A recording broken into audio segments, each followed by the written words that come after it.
At pinapasalamatan ko ang malaking himalang pinagkaloob sa amin ng mahal na Panginoon. Tunay itong April, 1 year ago, saktong itong panahon na to, mga minamahal. Hindi ko makakalimutan dahil ang aking beloved husband ay na-diagnose po yan ng hemorrhagic stroke. Alam niyo mga minamahal, napakasakit ng ulo niya.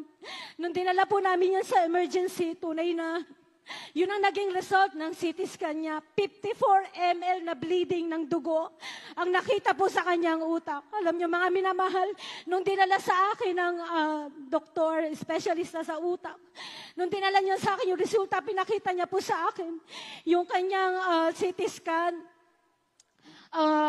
Di ko lang po alam kung ayan po yan, yung sa ambulansya. Tinakbo po namin siya. At meron din po siyang CT scan. Kung makikita niyo po sa CT scan niya, meron pong puti doon sa utak niya. Yung po yung bleeding, 54 ml.